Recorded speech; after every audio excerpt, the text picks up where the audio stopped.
lè pé lọ èpè padà lẹ́yìn mi mo fẹ́ analyse kankan fún gbogbo ẹ̀yin ọmọ Nàìjíríà fún ẹni tó bá ní òye tó ní làákàyè tí è ṣe bí àwọn òpònú tí gbogbo tẹ́ ń pariwo pé wọ́n yìí ṣé wọ́n import ẹ̀ wọlé ni wàdúrú tíkẹ́ẹ̀tì tí mo kó dání láì mọ náwó wájú eléré wàdúrú tíkẹ́ẹ̀tì tó bá wo tíkẹ́ẹ̀tì nísìn kò ní sí federal government ń bẹ state government ló bá wò nínú tíkẹ́ẹ̀tì yìí wáyé tí àwọn state government tó kù tí wọ́n lè wà kankan ṣe sí àwọn kinní yìí adẹ ń sọ fún. ó ní gbogbo ojú tó wò mí káàkiri ayé kí wa pé a kú débi àsìkò yìí àsìkò gbogbo ọjọ́ ti rí ẹ̀ẹ́dógún rí bó ló ti rí lọ́dọ̀ tí ẹ káàárọ̀ ẹ káàsán ẹ kúrọ̀lẹ́ ẹ káalẹ́. lẹ́ẹ̀kan sí mo tún kí wa o mo rò pé rí fídíò tí a ṣe ní àárọ̀ yìí fẹ́yìn tẹ́bà tí wò ẹ lọ wò àwọn bàbá kan tán kóra wọn jọ tán sọpọ́ọ̀tì Gani Adams tán dẹ̀ against Sunday Igboho kódà tán kìlọ̀ fún tán pé bàbá Bánjí Akíntóyè pàápàá pé kó kìlọ̀ fún Sunday Igboho àtàwọn ọmọlẹ́yìn ẹ̀ kan yé sọ̀rọ̀ sí Gani Adams mọ́ ìdí ẹ̀ láṣẹ láàárọ̀ yìí ẹ̀yin tẹ́bà tí ìwọ̀ ẹ̀ lọ wò láàárọ̀ yìí lọ́sàn-án yìí ní bóyá rọ̀lẹ́ ìbóyá lẹ́yìn wà ohun tí mo tún pé wá òun ni oríṣiríṣi tó lọ lórí ọ̀rọ̀ ọmọ olódò dẹ bàbá wa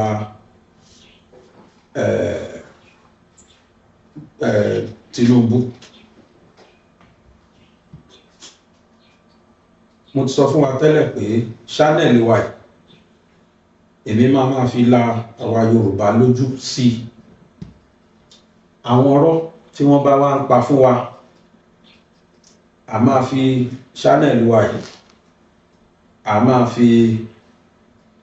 máa fi debunk irọ́ yẹn èyí tó bá dẹ̀ jó òótọ́ a máa fi lé wa pé òótọ́ leléyìí o àbáwọn nǹkan míì tíjọba yìí ṣe tí a ò bá fọkàn sí àwọn ò máa jẹ́ kó yé wa pé ẹ tó wò ṣó máa yí yẹ kó káwa Yorùbá gbárùkù tí àbí kò yẹ ìdí táwa fi ń ṣe léyìí mo tún fọlọ́run tó dá mi búra mi mọ̀ Tinubu rí mi ì tí ì rírí sójú bóyá bẹ́yìn tẹ́ bá mọ̀ o bóyá tẹ́ bá kọ̀nẹ́ẹ̀tì mímọ́ lọ́la o bàbá mi ni mo fẹ́ rí ohun mi kí n rí kémi náà tiẹ̀ kí n pé bàbá ó kú iṣẹ́ òṣèlú ẹ̀bá rẹ̀ ni tó lè kọ̀nẹ́ẹ̀tì mọ́ no problem ìbádẹ́ jẹ́ àwọn ọmọ ẹ̀ náà ni but presently I don't know him but I'm with him 24/7 torí nǹkan tó ń ṣe ń wò mí lórí kó tó di president mo ti dúró torí mo mèèyàn tí mo mọ̀ mo mẹ́ tí mo ní ẹni tó lójú ogun tó délé tó pẹ́ tó sọ fún wa pé èèyàn mẹ́fà lòun nìkan pa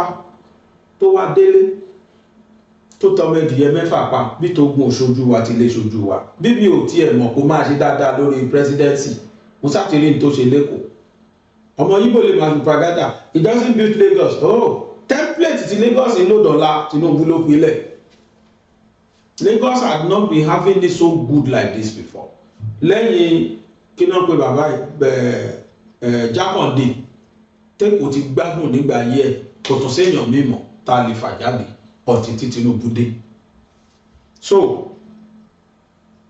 oríṣiríṣi làwọn èèyàn sọ nípa ìjọba tó wà ń bẹ̀ yìí ẹ jẹ́ kí n kọ́kọ́ fi lórí ààbò ẹ jẹ́ kọ́kọ́ fi dúpẹ́ lọ́wọ́ Tinubu kí n dẹ̀ fi yé wa itú tí Tinubu pa jẹ́jẹ́ mọ̀ pé ẹ̀yin náà jẹ́ àwò láti ẹnujọ́ mẹ́ta yìí pàápàá jùlọ ṣé ẹ rí gbígbé àwọn ọmọ Ọ̀yọ́ tó gbé yẹn àwọn Ògbómọ̀ṣọ́ tó gbé yẹn Fúlàní fi kó bára wọn ni o wọ́n fi kó bára wọn ni ìdí tí wọ́n fi náà fi kó bára wọn ni pé àwọn terrorist inú Fúlàní mò ń bá wí o ìdí tí wọ́n fi kó bára wọn ni pé ọgbọ́n tí ìjọba padà lọ ọgbọ́n yìí wọ́n ọgbọ́n bẹ́ẹ̀ tẹ́lẹ̀ ìjọba àwọn Fúlàní ìjọba ọgbọ́n bẹ́ẹ̀ tẹ́lẹ̀ system tí wọ́n ń lò yìí lọ́wọ́lọ́wọ́ ìwọ̀n kì í lò bẹ́ẹ̀ tẹ́lẹ̀ but nígbà tí ó dójú ṣúṣú ní fùrọ́lá kí n tó máa bọ́rọ̀ yìí lọ gbogbo ẹ̀yin tí ẹ bá nífẹ̀ẹ́ mi lóòótọ́ ìkànnì BGI TV la wà lórí YouTube, BGI TV náà là ń jẹ́ lórí TikTok, à ń jẹ́ Gbàgede Ìmọ̀ lórí Facebook. Bẹ́ẹ̀ bá nífẹ̀ẹ́ ṣánẹ́ẹ̀lì lóòótọ́ o, tẹ́lẹ̀ nífẹ̀ẹ́ mi, tẹ́lẹ̀ nífẹ̀ẹ́ sí nǹkan tí mò ń ṣe, ẹ fi hàn mí pé ẹ nífẹ̀ẹ́ mi nípa mi máa fi buwọ́ lu àwọn ìkànnì tẹ́ tí ń wò mí. Ẹ tẹ́ bá wò mí lórí Facebook tẹ́lẹ̀ nífẹ̀ẹ́ bàbá Gbàgede Ìmọ̀, tẹ́ ẹ bá tí fọ́lò wa ìrọ̀lẹ́ pa ẹ nífẹ̀ẹ́ mi. Ẹ tẹ́ bá lórí TikTok tẹ́lẹ̀ nífẹ̀ẹ́ BGI TV, nífẹ̀ẹ́ bàbá Gbàgede Ìmọ̀ gan, ṣùgbọ́n tẹ́ ẹ tí fọ́lò mi irọ́ ni.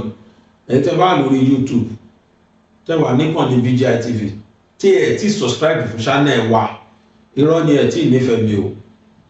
Nísìnyí ṣe ni kẹ́ mú fóònù yín kẹ́ wo bí tán kọ subscribe sí. Tí ó bá tí kọ subscribed sọ́dọ̀ tí yín tí dí ò tí parí ẹ̀, ìtúrẹ́sìpẹ̀ tí fọ ẹ̀ tí subscribe yẹn ọ̀fẹ́ dẹ̀ ni ó yẹ tẹ subscribe yẹn sí. Kò ṣeé gbọ́ ká máa rí 20,000 20,000 40,000 views. Kó wá jẹ́ pé àwọn tó máa subscribe channel wa ní 48,000 28,000 yẹn kí wọ́n má tó mẹ́wàá, kò bójú mu. Ìtúrẹ́sìpẹ̀ àwọn èèyàn kan wà wò wọ́n acknowledge mi.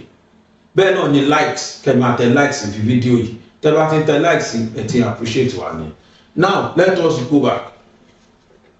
Tá a bá wo lẹ́nu ọjọ́ mẹ́ta yìí, ẹ rí i pé àkọ́kọ́ ló gbígbé èèyàn dínkù. Ẹlẹ́ẹ̀kejì, wọ́n ti pa 20 bí o, wọ́n pa 500 níbẹ̀ yẹn, wọ́n kó gbogbo àwọn ará abúlé lọ.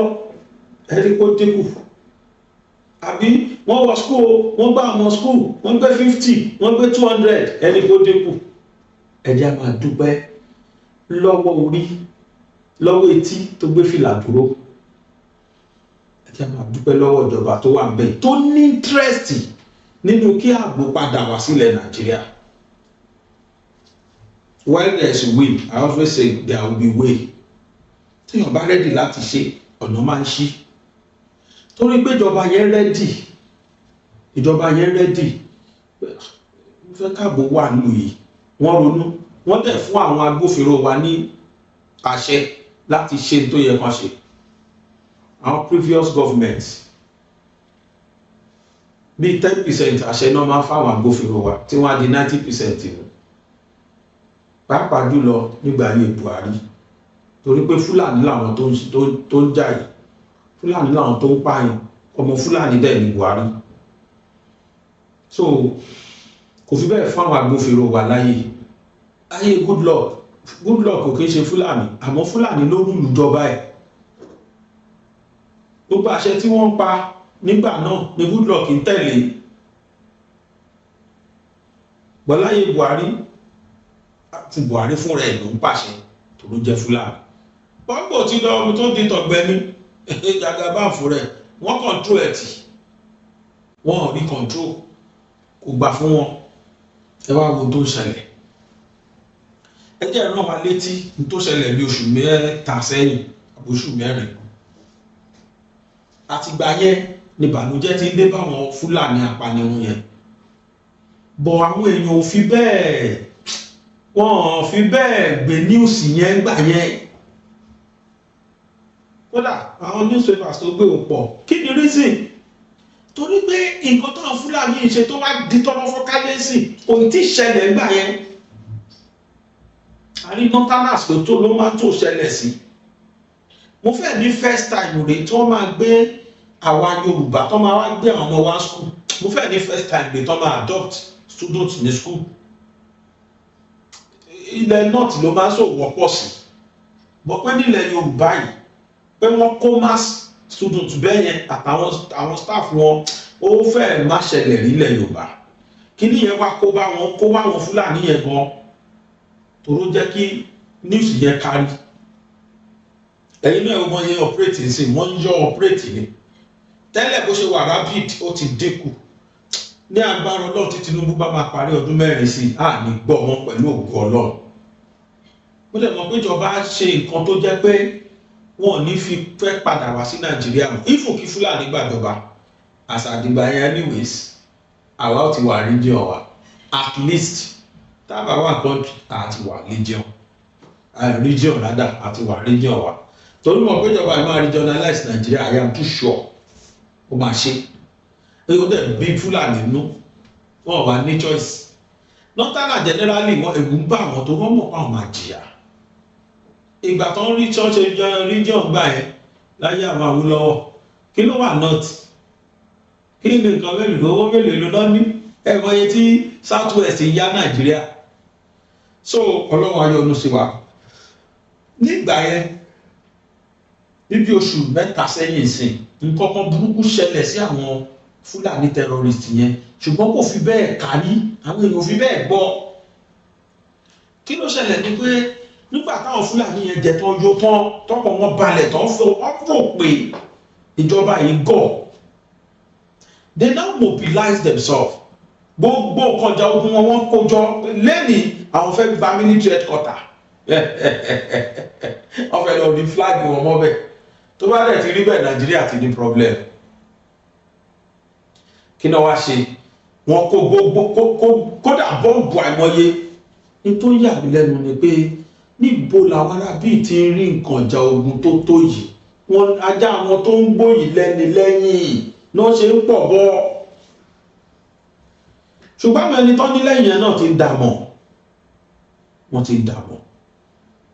Tòró ti ń dínkù àtàwọn tó fẹ́ fi ṣòṣèlú o àtàwọn tó fẹ́ jẹ́ ní tí o àtàwọn tó fẹ́ fi mẹ́kọ̀ọ́ owó oníkálukú ti ń dààmú sí. Now wọ́n wá kóra wọn jọ wọ́n lọ. Wọ́n rò pọ́n military wá gọ̀jẹ̀ bí ti tẹ́lẹ̀. Àti jù wà náà bá lọ àìtó wà náà bá bọ̀. Ẹ kárí Jàgàbá. Àṣẹ àwọn military wá ti ní àwọn nǹkan ìjà ogun tó lè fèsì wọn lẹ̀ dẹ́ àwọn aircraft kan tó wà tí a ní tẹ́lẹ̀ tí wọ́n ti ní. Tíjọba ìtì rà pamọ́ tá a mọ̀. Ọpẹ́lọpẹ́ àpapọ̀ ìjà tí àwọn arábí yẹn jà pẹ̀lú aircraft yẹn náà. Mo fẹ́ kájọ lọ wo fídíò tí mo fẹ́ fi wọlé yìí kẹ́ ẹ gbọ́ narrative yẹn tíjọba yìí ṣe. Torí ẹ̀ ló jẹ́ pé táwọn èèyàn kan bá discredit gọ́fìmẹ̀ntì yìí mo máa ń rẹ́rìn ní pé òye yín kò sẹ́ni fúnra wa láwọn máa jẹ̀ràn Ọlọ́run má jẹ́ ká jẹ̀ràn Tinubu torí tá a bá ń jẹ̀ràn ẹ̀ it means pé gọ́fìmẹ̀ntì ní ìtòdé bàjẹ́. Àdúrà mi ni pé ká má jẹ̀ràn ẹ̀ ká kàn máa ṣàdúrà fún pé tẹ́ḿpìlẹ̀tì tó tún dọ́là Lagos State tó padà sẹ́yìn wọn lọ wájú ni láti 1999 tí Tinubu ti wọ bẹ̀ ní oríire ti dé bá Lagos State wọ́n dẹ̀ ń lọ bẹ́ẹ̀ torí gọ́fìmẹ̀ntì tó bá tó máa gbàjọba lọ́wọ́ gọ́fìmẹ̀ntì tó wà bẹ́ẹ̀ yìí òun náà ara wọn ni the same template tí gọ́fìmẹ̀ntì tó kúrò yìí máa bá tó ń bá lọ náà ni ìyẹn náà máa tún máa bá lọ continuity torí pé long continuity yẹn wà Lagos State. Look at Lagos State today ó dìbí tẹ́wọ̀n èèyàn bò fẹ́ kó ń bẹ́ mọ́. Even the rate of crime níbẹ̀ also were drastically reduced. Àwọn local government wọ́n ṣe ń ṣiṣẹ́ ní state náà ń ṣiṣẹ́. Oníkálukú they are in earnest now. Iṣẹ́ yẹn ń bára wọn mu. Tẹ́ ẹ bá ti dé bòmíì ti pẹ́ bí ọdún kan ní Lagos State tẹ́ ẹ bá ṣọ́ra ń sìn ẹ sọnù láyé wọn gbọ́ lọ́rùn. Mo lè pè kan lẹ́nu ọjọ́ mẹ́ta ìwà láìpẹ́ à ń dẹ̀ reverse à ń turn padà ibì kan náà là ń padà já sí. Àwọn lasma yẹn ti wá gẹ́ẹ̀tì pé a ti sọnù wọ́n wá pè wá pé bò là ń lọ Abẹ́òkúta ní àṣẹ gbá bí lọ́rọ̀. Àwọn lasma yẹn dẹ̀ ṣe dáadáa wọ́n wá ní ẹ̀ẹ́dọ́ wọn ló dẹ̀ kẹrin tẹ́ ń tọ́nù gbà bí kò jọ́pọ̀ ọ̀nà yẹn jọra wọn. Wọ́n wá ṣẹ̀ sọ wípé tẹ́ bá rìn báyìí tẹ́ bá gbà bí tẹ́ bá ti débẹ̀ yẹn ibi ilẹ̀ máa wá yà sí. Àdẹ̀sí bí a ṣe yà síbẹ̀ mo rí gbọ́nà tá a máa sọ́nà yìí lápadà wá já sọ́ni a ṣe wá tọ́nà ìṣe báyìí. Lagos State for you.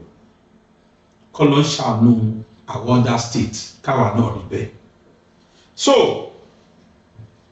àwọn ológun wa wọ́n prepare ìṣepá ara bí yẹn ìṣepá inform wọn pé àbọ̀ wá invade no wọ́n kàn déédéé dé lójijì ni bẹ́sẹ̀ gbàgbé wípé Christopher Musa ó ti announce pé weapon tá a gbé fún yín kẹ́ẹ̀fì àtáàkì wọn ni tán bá àtáàkì yẹ pa wọ́n dànù ṣe rí ìtúsílẹ̀ tán tún àwọn military wa sílẹ̀ ó wà wúlò ẹjẹ́ àjọ wo fídíò yìí mọ́ bọ̀. Say that when a goat dances in front of a hyena, It is not bravery, it is suicide. And yesterday, a group of terrorists in Borno State found out exactly what that means. You saw the headline, and yes, it sounds like a scene from an action movie, but this was real life at the forward operating base in Asia. We're receiving confirmed and graphic reports this afternoon, Saturday, January 17th, 2026, that a massive army of terrorists decided to try their luck by attacking a fortified military headquarters. They came with everything they had: machine guns, rocket-propelled grenades, and heavy explosives, thinking they could overrun the base and raise their flag. But they made one fatal calculation. They forgot that the Nigerian army of 2026 is not the same as the one from the past. Instead of running away, the troops stood their ground, returned fire for fire, and with the help of the Air Force, turned the hunters into the hunted. If you want to know how our gallant troops sent these criminals to the great beyond and recovered a massive arsenal of weapons, please do me a massive favor and smash that like button right now. It helps us celebrate our soldiers who are putting their lives on the line. And if you are not yet a subscriber, click that button and turn on the notification bell. You need to be here as we break down this victory for Nigeria. Let's get into the gist of this bloody Friday. It all started in the early hours of yesterday morning. The sun was just coming up over Borno State when the silence was broken by the sound of heavy machine gun fire. According to the acting media information officer for Joint Task Force Northeast Operation Hadinkai, Lieutenant A.S. Atokolo, the terrorists launched a large-scale multi-directional attack. This means they didn't just come from the front gate, they surrounded the base, attacking from all sides at once. Their plan was clearly to overwhelm the soldiers with sheer numbers and noise. They were firing RPGs directly at the walls and the infrastructure. In fact, the report states that their rockets hit some of the troop-carrying vehicles and, very critically, the CCTV control room. This shows you that these were not just random ragtag fighters. They had a strategy. They wanted to blind the base, destroy the transport so no one could escape or pursue, and then move in for the kill. The CCTV room and the vehicles were partially gutted by fire, creating smoke and confusion. But here is where the story turns sweet. Despite the explosions, the fire and the smoke, the troops at Forward Operating Base Asia did not panic. They maintained what the military calls firm control of the situation. They returned what was described as overwhelming and sustained firepower.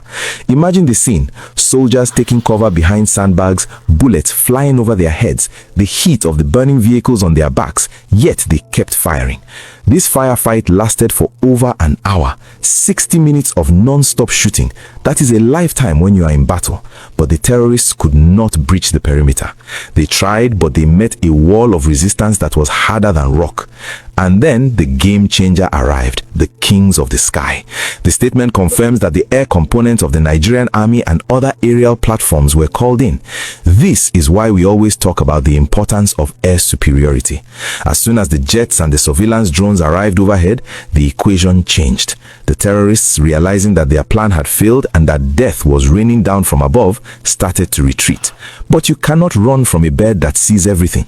The report says that persistent intelligence, surveillance, and reconnaissance platforms immediately tracked the fleeing terrorists. This is the part that makes me smile. They thought they could just disappear back into the bush like they usually do, but the drones followed them, marked their withdrawal routes, and the fighter jets pursued them. The military uses the word neutralized, but let us speak plain English. They were wiped out. The precision strikes on their escape route resulted in scores of dead terrorists. It was a massacre of the wicked. The statement confirmed that evidence from the scene showed the terrorists suffered heavy casualties. They came to kill, but they ended up being the ones in body bags. This is a massive blow to their fighting strength and their morale. Imagine the few who survived going back to their camp to tell the others, "We went to Azia and almost nobody came back." That fear is a weapon on its own. Now, let's look at what they left behind, because this tells us a lot about their intentions. After the smoke cleared, the troops conducted a mop-up operation and recovered a frightening amount of weaponry. They found a 60mm mortar tube and mortar bombs. For those who don't know, a mortar is a weapon of war used to bomb places from a distance. They also found locally fabricated explosives, heavy machine gun rounds, and hundreds of rounds of 7.62mm NATO ammunition. This was not a kidnapping mission. This was a siege. They came prepared for a long war, but they couldn't last more than an hour against the firepower of the Nigerian state. I want to pause here and ask you, the viewer, a serious question. We often criticize the military when things go wrong, and rightly so. But when we see a display of bravery like this, where soldiers hold a burning base for an hour and still win, do you think we give them enough credit? Do you think the government is finally giving them the right tools to fight, or was this just sheer grit and determination by the boys on the ground? Drop your honest thoughts in the comments below. I really want to hear your perspective on our military's performance.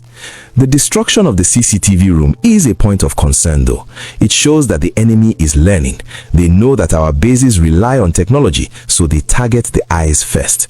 It's a reminder that while we celebrate this victory, the enemy is evolving. They are becoming more desperate and more tactical. But as yesterday showed, no amount of tactics can beat superior firepower and the will to fight.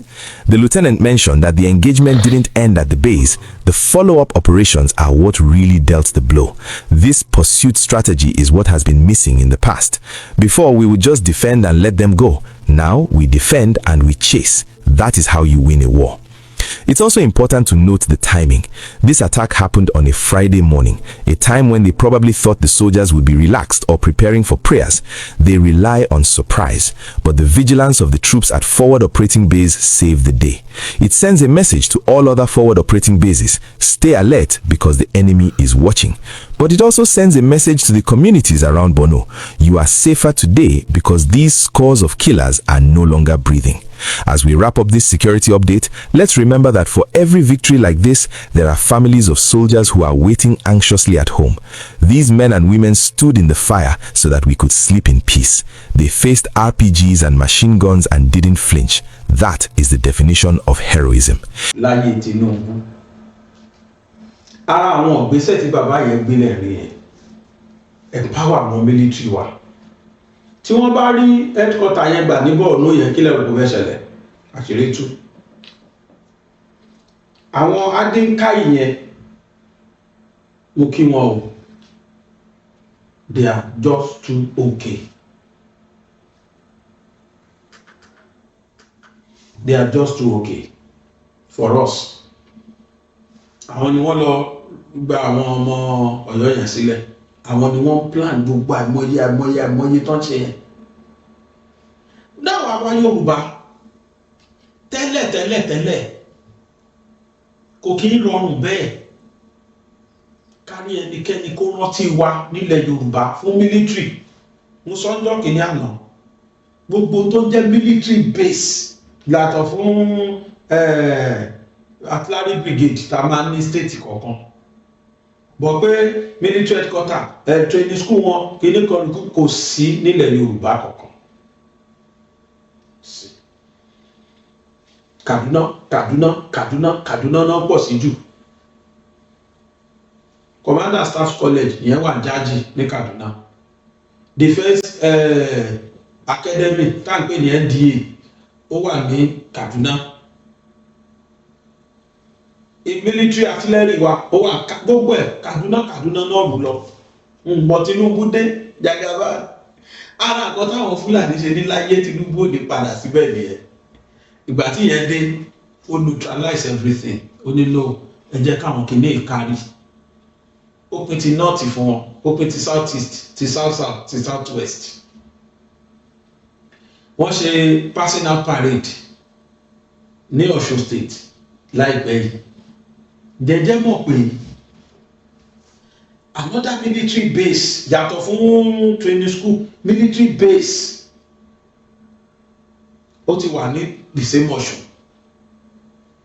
Tí wọ́n dẹ̀ ti kó àwọn, kì í ṣe pé bóyá kìíní, wọ́n ti kó àwọn military wa wá síbẹ̀.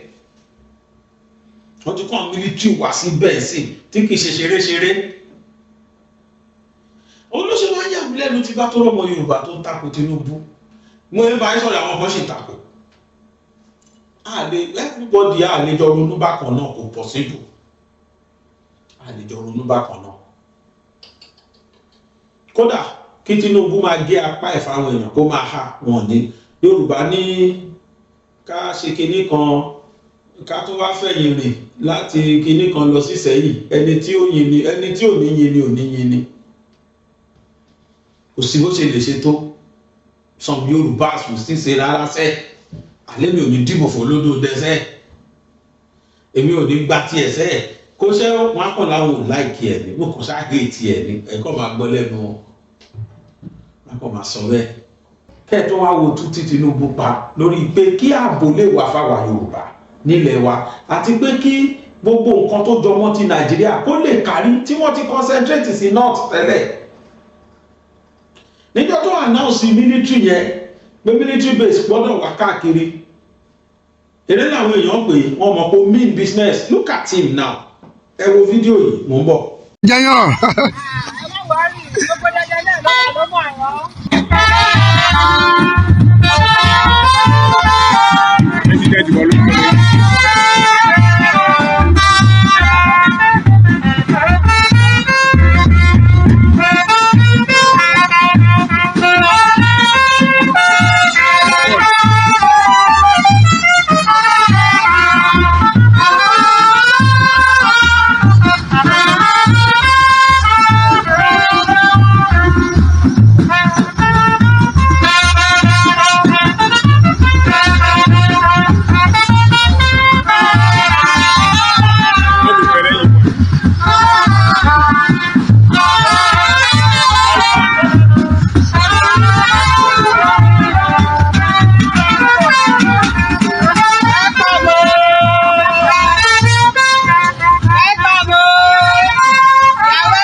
You are welcome, welcome. Welcome. You are welcome. Welcome. You are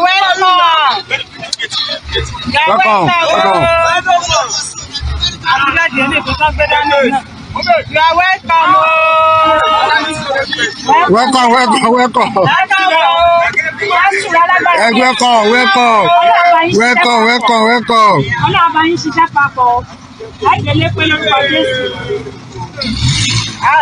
Àtàlẹ́ ló wà náà. Ẹ káàbọ̀, wọ́n ní kẹ́yìn náà ṣe jẹ́jẹ́ ló kù o. Ẹ káàbọ̀ o. Ẹ máa rọra bẹ̀ yẹn o. You are welcome.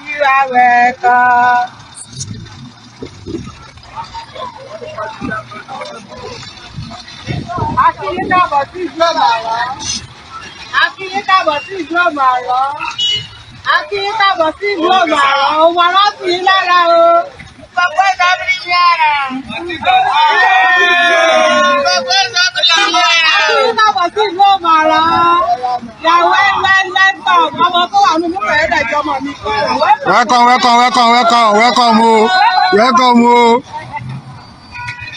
Akínyín káàbọ̀ sí ìlú Ọ̀màrán. Ẹ káàbọ̀ sà. Ẹ káàbọ̀ sí ìlú Ọ̀màrán. Ẹ káàbọ̀.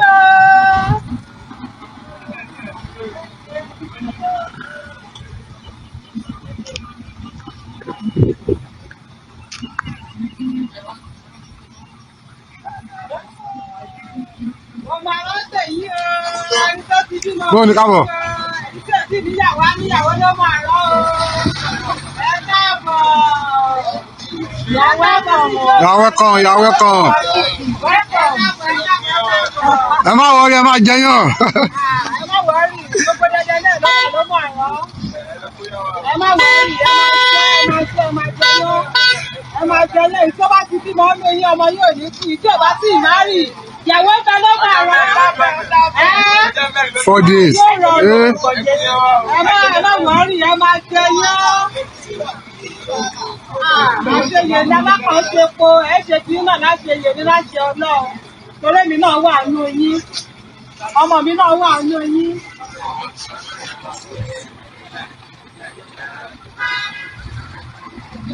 Wọ́n ní 4 days. Bọ́ọ̀dé sọ̀nù. àwọn jìnnà yẹn Arúgbó ọjọ́ ẹ̀ pẹ̀lẹ́ káàbọ̀. bóyá Maiduguri náà ti kó wọn bọ̀. Ẹ káàbọ̀. Ẹ káàbọ̀ kí ló máa rán. Àwọn ẹ káàbọ̀ kí ló máa rán ìyàwó ẹ̀ tán. Ẹ pẹ̀lẹ́ fún mi, ẹ káàbọ̀ kí ló máa rán o. Ẹ pẹ̀lẹ́ káàbọ̀ ẹ fún mi o. Ẹ ṣàṣeyṣe lórúkọ Jésù. Ẹ pẹ̀lẹ́ káàbọ̀ ẹ fún mi, ẹ káàbọ̀.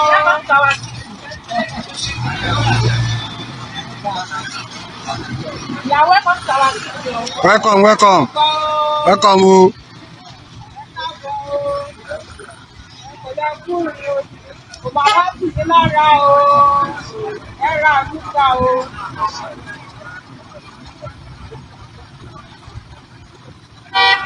Òmù-àrán ní Kwara State ibẹ̀ ni wọ́n kó àwọn military yẹn wá military Òmù-àrán military Ògbómọ̀ṣọ́ ṣé ilẹ̀ Yorùbá ò ti rí tẹ́lẹ̀ àwa ara wa la máa ń gbèjà ara wa tẹ́lẹ̀ military ò kì í bá wa dá sí i gbọ́ngbà tí Tinubu dé lórí pé Kaduna everything tẹ́lẹ̀ Ìbàdàn ò ní àtìlẹ́rìí wa wà wọ́n kó àtìlẹ́rìí wa wọ́n kó lọ sí Kaduna Babangida ló ṣiṣẹ́ yẹn bọ̀ Tinubu dé sí ó ń bá wa kọ́ kàtómẹ́ǹtì káàkiri ilẹ̀ Yorùbá àti at least a lè fọ́nbù méjì Òmù-àrán kì í ṣe náà ti Kwara lóòótọ́ ní Kwara State ló wà o àmọ́ àwọn Yorùbá ṣáàdì ilẹ̀ Yorùbá ní Òmù-àrán jẹ́ olóhùn apẹ̀rán gbogbo aláṣàmọ̀ nísìnyí ilẹ̀ Yorùbá we can fumble of 2 cantonments or military base tẹ́lẹ̀tẹ́lẹ̀ artillery brigade lásán la ní artillery brigade ìkan wà lálámàlà l'Abẹ́òkúta l'Ógùn state ìkan wà ní Ìbàdàn káàkiri bẹ́ẹ̀ la ní wọn kí dẹ̀ ní function wọn but now tó jẹ́ pé àti weapons at everything ló ti wà wọ́n lè ṣe recruitment in bínsìn nílẹ̀ Yorùbá wọ́n lè ṣe training ní bínsìn wọ́n lè ṣe training school ti wà wọ́n lè ṣe passing out wọ́n ṣe bẹ́ẹ̀ náà sílẹ̀ Yíbò ó ṣe bẹ́ẹ̀ náà sí south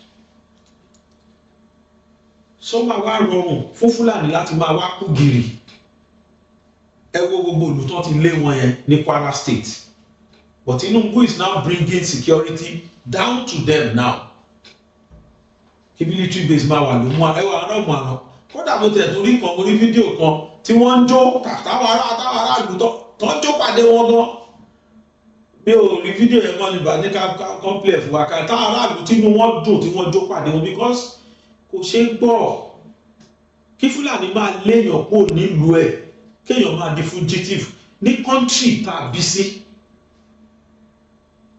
but this is a man tó dé sí tó ní láíláí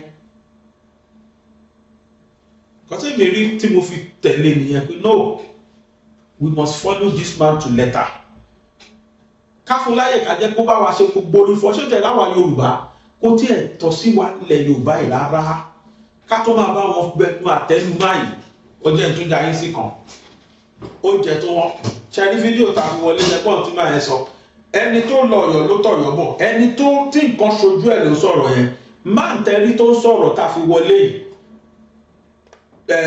àwọn trailer drivers ni ìkan náà trailer drivers ni òun rí ó mọ̀ nǹkan tó ṣẹlẹ̀ máa yẹ wá sọ reason tá a fi sọ pé oúnjẹ ti ná láyé Tinubu oúnjẹ gbówó lórí àpò ń tẹnumọ́ látijọ́ rẹ̀ pé àwọn governors wa ẹ jẹ́ ká bẹ̀ wọ́n kí wọ́n jèbù rẹ̀ kọ́ ṣe sùúrù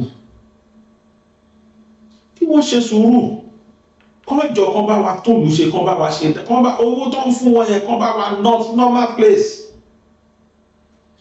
taxes oríṣiríṣiríṣiríṣi ìwé lóríṣiríṣi ọ̀gbẹ́ni yẹn wá explain fún wa kí ló fà tá a fi pariwo kò jẹ́ wọn àwọn tó lọ́rọ̀ oúnjẹ wá láti ìlú kan sí ìlú kan ó níye tí wọ́n rà lọ́jà àmọ́ bíi ×10 iye tó rà sí ×20 iye tó rà ni wọ́n máa ná síwájú kan tó gbé lẹ́lù tí wọ́n gbé lọ wọ́n á ṣàròmọ́ indirect tax náà pè wọ́n á ṣàròmọ́ jà tó máa tà fún wa èdè nìyẹn lẹ́ẹ̀kejì àwọn agbófinró ojú ọ̀nà tó wá ní jẹ́ kán gbádùn nígbà tí èèyàn bá lọ rajà 200,000 tó tún wá ṣẹ́ 200,000 sọ̀wọ́ owó tó máa san fún gbá tó máa san fún agbófinró owó tó máa gba tíkẹ́ẹ̀tì bí tó máa gba tíkẹ́ẹ̀tì lọ́hùn tó máa san fún àwọn ọlọ́pàá tó máa san fún custom tó máa san fún kinní kan kí ní ṣe gbogbo owó tó ń gbà yìí ìṣèjọba ló ní o state government ló ní tó máa dá tíkẹ́ẹ̀tì fún state government ló máa níyẹn then ìtẹ́ríkà agbófinró tó ń gbé pákó gbé bọn pé kinní kan lójú ọ̀nà yẹn ara wọn àpò wọn náà gbà sí o ẹjẹ́ agbọ̀n kan tí máa yẹn sọ.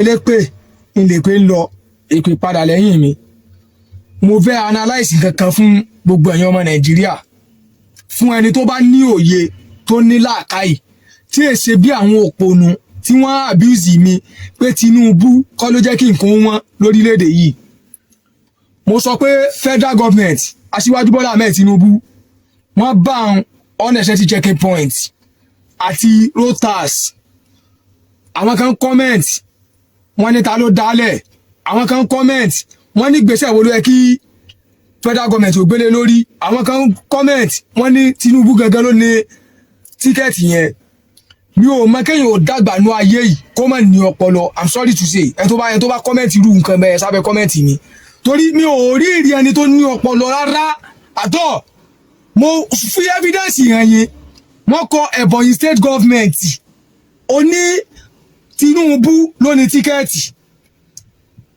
mo ní ó yẹ kí àwọn state government kan gbégbèsè lé lórí màá fi evidence kan yín bí àwọn fídíò yìí ṣé ọmọ iye checking point tó wà láti láàfíà sí òbúlà àfọ̀ ṣé ọmọ iye checking point tó wà ní Benue sí Makurdi ṣé ọmọ iye checking point tó ń bẹ nínú Boko ṣé ọmọ iye tí à ń ná láti Èkó lọ east ṣé ọmọ iye tá à ń ná láti north lọ sí east ṣé ọmọ iye tá à ń ná láti north wá sí west wá sílẹ̀ Yorùbá torí à ń sọ reality tó jẹ́ kí nǹkan wọn fún yín bọ̀ ọ̀pọ̀lọpọ̀ nú yín ẹ̀ jáde nǹkan bá ti sọ sí yín lẹ́nu àbí nǹkan bá ti ríwò lórí Google ilẹ̀ mọ́ believe eléyìnbó dẹ́ni z is believing nǹkan yẹn bá rí nǹkan yóò believe àwa rí pé Tinubu kọ́ ló ń ba Nàìjíríà jẹ́ state government àti àwa ara wa àwa la ń ba Nàìjíríà jẹ́ àwa la mú ọrọ̀ ajé Nàìjíríà àwa la dorí ẹ̀ kodò gbogbo tẹ́ ń pariwo pé wọ́n yìí ṣé wọ́n import ẹ̀ wọlé ni wàdúrú tíkẹ́ẹ̀tì tí mo kó dání láì mọ náwó wájú eléré wàdúrú tíkẹ́ẹ̀tì tó bá wo tíkẹ́ẹ̀tì nísìn kò ní sí federal government ń bẹ state government ló bá wo nínú tíkẹ́ẹ̀tì yìí wáyé tí àwọn state government tó kù tí wọ́n lè wà kankan ṣe sí àwọn kinní yìí adẹ ń sọ fún yín pé nǹkan tó ń jẹ́ kí nǹkan wọn nìyẹn ẹni rárá ẹni bàbá Tinubu ni ẹ wá jẹ́ kí n ṣàlàyé kankan fún yín tó bá rọjà ní 5 naira tó fi 15 naira gbé ṣó mọ̀ pé ó jẹ́ 20 naira tó spend 40 naira ó jẹ́ 6 naira àbí níbi tó ti fẹ́ já ó ná 10 naira ó jẹ́ 70 naira èló gẹ́gẹ́ ni wọ́n gẹ́gẹ́ wọ́n fẹ́ ta ọjà yẹn bọ́rọ̀ Nàìjíríà ṣe jẹ́ nìyẹn tí wọ́n bá lọ rajà àwọn ẹ̀yin ẹlẹ́wà tẹ̀ ń ra ẹ̀wà àtẹ̀yìn tẹ̀ ń gbẹ́rù produce tí ẹ bá dáná Ọlọ́run bó dábí fídíò yìí lágbọ́dọ̀ Ọlọ́run ẹ̀wọ̀ náà ni ẹ jáde wọ́n sábẹ́ comment section yìí ká ẹ jẹ́ káwọn èèyàn mọ tí ẹ̀ ń fèsì pẹ̀lú iye tẹ̀ ń san ní ojú ọ̀nà ṣé Tinubu ní káwọ́ gbowó lọ́wọ́ yín state government wọ́n ni ẹ̀yin tá a máa kó su ẹ̀yin tá a máa kó ẹ̀wà ẹ̀yin tá a máa kó gààrí iye produce dàbí sanwó tẹ̀ ń san kẹ́ ẹ tó gbẹ́rù débi tẹ̀ ń lọ ẹ jáde wọ́n sábẹ́ fídíò yìí kẹ́ ẹ wá comment pé yes tòótọ́ lọ́rọ̀ tí mò ń sọ bí dábàá máa fẹ́ kó làtẹ́kù ẹlòmíì máa ń sẹ́ 200,000 dání torí pé ń lọ ilẹ̀ yíbò gbogbo ẹ̀ ní ọ̀nà tán lójú ibì kan wà dé nàbí 50,000 naira owó tíkẹ́ẹ̀tì tó yẹ kó rí bẹ́ẹ̀ ẹ wá ń pariwo mọ́ Tinubu kí wọ́n bá clear container táwa ń gbé ká tó wọnú port ó ní iye táwa ń san ká tó dojú ọ̀nà bí tá à ń lọ ó ní iye táwa ń san ẹ wá ní nǹkan òde wọn àwa ń sọ reality tó jẹ́ kí nǹkan ọmọ wọn fún yín ẹ wá ń pariwo pé Tinubu ló kọ́ àwọn tí wọ́n ń gba táàsì tẹ́wọ́n ń ja tíkẹ́ẹ̀tì Tinubu ló kọ́ wọn síbí àbí orí yín ó ti burú tí ẹ bá pé tó bá ti gbé bàbá yẹn ṣẹ́ pé bàbá yẹn ló jẹ́ kí nǹkan wọn orí yẹn lè pé ó máa lọ torí èmi ò mọ bẹ́ẹ̀ tó ṣe fẹ́ ṣàlàyé fún yín à ń sọ nǹkan tí ń ba Nàìjíríà jẹ́ fún yín ọlọ́pàá náà máa bú Tinubu kọ́sọ́ọ̀mù máa bú Tinubu sọ́jà náà máa bú Tinubu gbogbo owó tẹ̀ ń gbà jẹ́ k-point tẹ́wọ̀n demand 5,000 naira 10,000 naira lọ́wọ́ wa 20,000 naira gbogbo owó yẹn ń kọ́ ṣé Tinubu ló rán yín pé kẹ́ ẹ máa gbà Tinubu ló ní pé máa gbà ìṣirò kọ́ lọ́kọ́ dídó ẹni tó bá ná 20,000 naira fún yín ní checking point kan tó débò mi tó ná 20,000 naira tó ná bí 1 million kò tó gbẹ́rù débi tí ń lọ orí ibo ni ó ti rí owó tó ná orí ibo ni ó ti rí padà sórí ọjà yín náà kọ́ ni sọ́jà tẹ bá lọ́wọ́ rí òní wọn à ń sọ reality fún yẹn pariwo mọ́ Tinubu orí ẹlòmíì kúkú ti dàrú ẹlòmíì òkúkú jáde kúrò nulẹ̀ à ń sọ reality fún yín bàbá wa Aṣíwájú Bọ́lá Ahmed Tinubu ẹ má jẹ́ wọn parọ́ mọ́ ọkọ̀ yín ẹ̀yin náà jáde wákẹ́ wá dìbẹ́ndì ara yín pé ẹ̀yin kọ́ lẹ̀ wà ń bẹ àwọn state government ní náà wà lórí pé nǹkan wọn lórílẹ̀‐èdè yìí ẹni tí ò kó lábúrọ́dù náà tó bá búrọ́dù ló wà tí ń gbélé ọ̀fẹ́ tí ń jayé ọ̀fẹ́ yóò mọ̀ sọ látà búrọ́dù yóò mọ̀ sọ sí Nàìjíríà ìwọ tó mọ̀ nǹkan táwọn pàṣù Nàìjíríà tó mọ̀ nǹkan táwọn state government ṣe fún wa tó mọ̀ nǹkan táwọn fọ́ọ̀sì wa gangan ṣe fún wa tó mọ̀ táwọn ṣe fúnra wa àwa gbogbo ẹ̀ náà àwa ń ta lórí federal government bí èpè federal government ẹlòmíì gan tó tó wà rọ ó fẹ́ lè sọ pé Tinubu ló jẹ́ kójú rọ. ọ̀rọ̀ rẹ o ọmọ lọ́lẹ̀ ẹ gbọ́ oúnjẹ tó hán ṣé Tinubu ló fà á mo sọ ní bíbá nínú wíìkì náà ni wípé àwọn state government wa tó bá fẹ́ kí nǹkan lọlẹ̀ Nàìjíríà lọlẹ̀ àwọn state government wa ní ká bẹ̀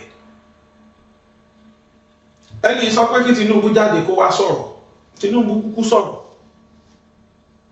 ó kú jáde ó wá sọ tẹnu ẹ̀ nínú ọ̀sẹ̀ yìí náà ni tí mo fi sọ allocations tí wọ́n gbà tí state government kọ̀ọ̀kan gbà mo play video bí tí Tinubu ti sọ pé kí wọ́n bẹ àwọn governors kí wọ́n ṣàánú àwọn local government kí wọ́n fún wọn lẹ́tọ̀ọ́ wọn tó ń kó fún wọn. àwọn tó ń gba allocation local government wọn lákàntì lọ open àkáǹtì ẹ̀ náà máa gbowó yẹn sí local government chairperson àfojúrí ni kò láǹfààní sí torí pé wọn believe ní autonomy local government. gbogbo tax tẹ̀ gbọ́ yẹn sí ìwé tó ń já yẹn àpò state government ló lọ kí náà wàá fi ṣe nígbà tí èèyàn bá ra ọjà ní 10 naira níbi tó ti ń tà ó wà reasonable enough tó wá jẹ́ pé gbogbo tax tó máa san àti iye tó máa gbé délé ó ti sọjà yẹn di 35 naira instead of 10 naira ọ̀nà ọ̀dà kó má hàn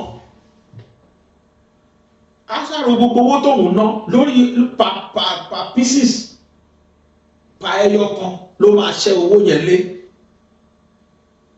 transportation mo ná 300,000 lórí owó tí mo fún àwọn agbófinró mo ná 300,000 ó lè ló di 600 agbófinró nìyẹn then ìwé tí mo jáwé 250,000 ó yẹ kó mọ́ra wọn ọjà yẹ kẹrin ó bá 5,000 wọ gbá nígbà tó bá máa ṣe gbogbo tó máa ṣe mọ yẹn ló máa kù gbogbo wa kígbe pé ara ráìsì ní 30,000 láyé Buhari ara 10,000 láyé Buhari ó dáyé Tinubu ní 200,000 tó ṣẹlẹ̀ rẹ̀ tó ṣẹlẹ̀ rẹ̀ gbọ́ yìí àwọn tó ń gbé àwọn nǹkan yẹn wọlé tí wọ́n witness tójú àwọn rí ẹnìkan nu wọn lẹ́gbọ́ tó sọ̀rọ̀ ẹ̀ ẹ̀wà tẹ́rítàn lọ́ra wá láti north yẹn kò yẹ kó hán tó yẹ tá a rà pa àpò pa báàgì kò yẹ kó hán tó bẹ́ẹ̀ bọ̀ àwọn obstacles tí wọ́n ń pàdé lọ́nà àti taxes tí wọ́n san lẹ́gbọ́ tó ń ṣẹlẹ̀ so mi mọ̀ bóyá ìjọba Tinubu wá fàyè gba àwọn governors and the funniest part ni pé táìmù yìí gbogbo ló yẹ kó reduce gbogbo IGR wọn jù gbogbo taxation ẹ̀ táìmù ló yẹ kó reduce ẹ̀ jù because owó tíjọba ń fún wọn yẹn ó ti subsidize gbogbo tó yẹ kó gbà ẹni bá jáwé 200 naira tẹ́lẹ̀ ó yẹ kó ti sọ di 20 naira káwọn state government yẹn ti bá a sọ di 20 naira federal government ti subsidize èyí tẹ́ ń gba 14 billion tẹ́ ń gba 4 billion tẹ́lẹ̀ tó sọ di 16 billion fún yín ẹ mọ̀ pé ìjọba ti subsidize direct nìyẹn but no these people will still sit down and want to collect even times 2 iye tó ń gbà tẹ́lẹ̀ before kan tó increase income wọn kan tó increase revenue tó ń san tó ń gbé wọlé sí state kí government kí federal tó increase allocation yẹn iye tó ń gbà tẹ́lẹ̀ wọ́n á tún fẹ́ increase it times 3. wọ́n náà sọ pé ọwọ́ aláìní láti máa gbà fọwọ́ ẹni tó ní, ṣé lóòótọ́ ni? ta ló wá jẹ́ kó jẹ́ hàn?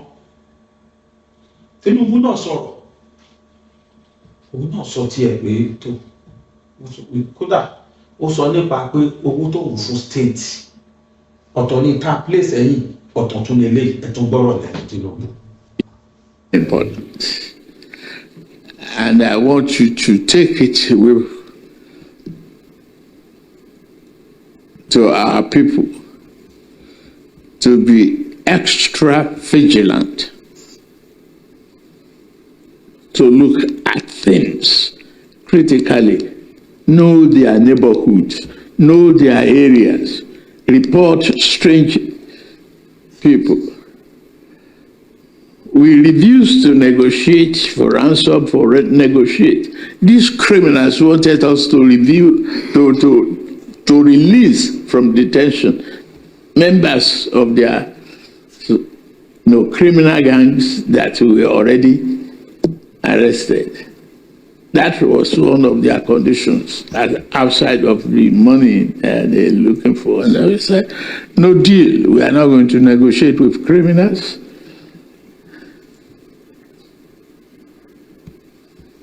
They committed murder,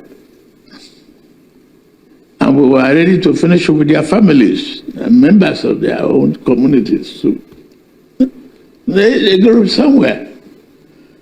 Some of them that are non-Nigerians. You see the problem of insecurity in Mali, Burkina Faso, Niger Republic is adding more fuel to our challenges. In fact, that is why we must enhance the capacity of the forest guards as well as create this state police.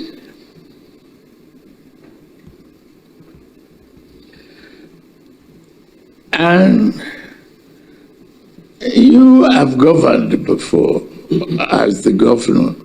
You need to help us communicate to these governors. Today, the economy of operation is high. More the money that I'm pushing to the states, if you had it during your own time or during my time, it would have been different. They are taking 4 to 5 times their money. The past. Nobody is borrowing money to pay salaries now. Pensioners are receiving their pay and gratuity. And they should do more to, instead of fly over where there's no numeric traffic, build the roads and arteries network to really enhance the quality of life and accessibility of the security agencies to penetrate those areas. I will be calling the meetings of so many of you traditional leaders to offer to listen to you and offer some suggestions throughout the country. Kódà a bá tún sọ̀rọ̀ lórí security pàpà, gbogbo tútọ́ ń pa ó ṣe jẹ́ pé láéláé àwọn ò ní san ransom fún any bandit àbí terrorist. Àwọn ò dẹ̀ ready láti fa àwọn èèyàn wọn táwọn kó sílẹ̀. Then wọ́n sọ̀rọ̀ àwọn state governors táwọn kówó fún. Ṣé rí ìjọba yìí, the most criticized government ìjọba yìí ni, and the most hated president Tinubu ni, but nínú gbọ̀n president àti ní tí gbogbo àná bá máa judge àwa náà mọ̀ bí ipò tá a máa gbé Tinubu sí tí ó bá ṣe first á wà ní first to 5.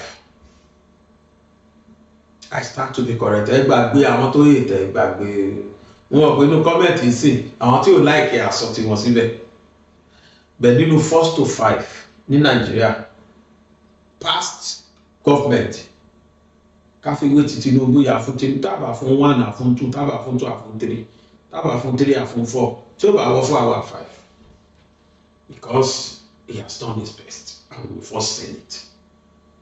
Wọ́n kàn fẹ́ tún fi àsìkò yìí là pé àwa Yorùbá pé ká má fi lọ sórí òrìlẹ̀ sóò kó bí bá máa ti ẹ̀yìn wọ ìgbìlẹ́nu wa gbogbo ìgbà tí Fúlàní wà ń bẹ mi ò rí ọmọ Haúsá tàbí Fúlàní kan kó wá criticize Buhari kódà gbà tí ìyàwó ẹ̀ tún criticize ìyàwó ẹ̀ tó sọ pọ́n tí ajá kìjọba ọkọ̀ ògèrè kan àwọn Fúlàní ò sọ kọ̀ọ̀kan mẹ́ta wá Yorùbá àwa gbọ́n àríran gan akàwé gan àwa là ń takò ká má jẹ́ kọ́gbọ́n ọ̀nù wa kó sì wà délẹ̀ o bí bàbá Ògúndé ṣe kọ́ ẹgbọ́n tó sọ ó ní ọgbọ́n tí wọ́n gbọ́n ló gbé wọn délé ọlá ní gbogbo Nàìjíríà bóyá la fẹ́ rẹ̀ tó kàwé tó ràn Yorùbá ọgbọ́n yẹn náà dẹ̀ máa ń jẹ́ ká prevail bọ̀tọ̀ báyẹn sọ pé ọgbọ́n náà ló tún wá padà sí dé wọn mọ́lẹ̀ o ọgbọ́n tá a gbọ́ yẹn máa ń kó bá wa gbà mí máa ń kó bá wa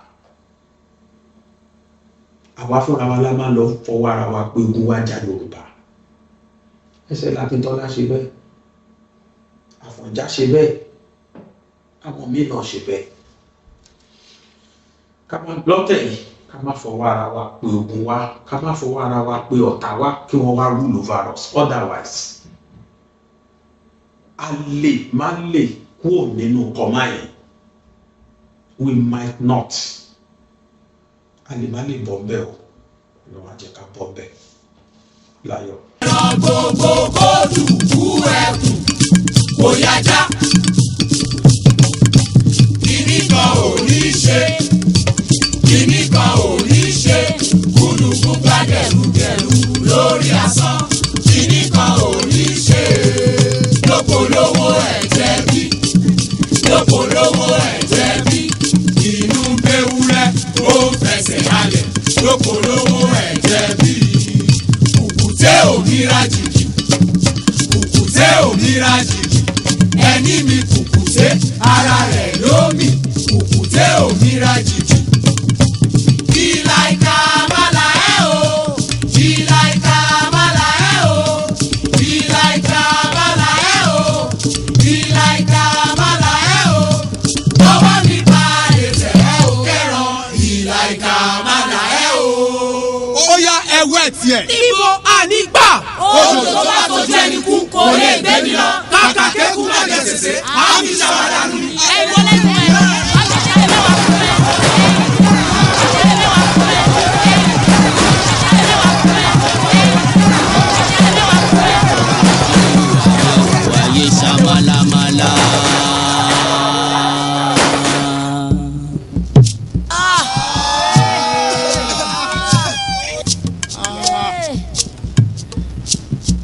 Mo bójú ayé ò ayé ṣamálámálá. Mo bójú ayé ò ayé ṣamálámálá.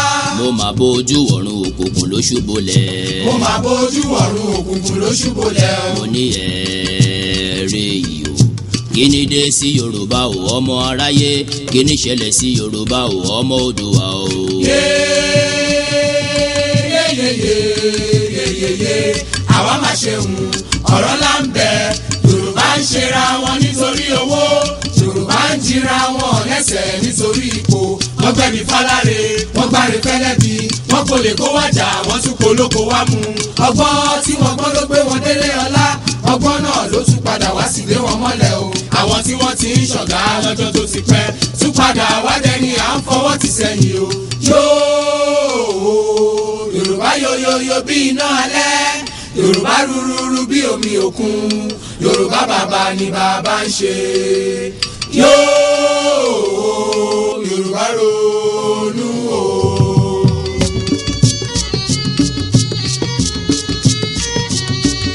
Yorùbá sọra wọn di bọ́ọ̀lù fáráyé gbá. wọ́n bá gbá wọn sókè wọ́n tún gbá wọn sísàlẹ̀ o. ẹ̀yà tí ó ti kéré tẹ́lẹ̀ ni wọ́n gé kúrú.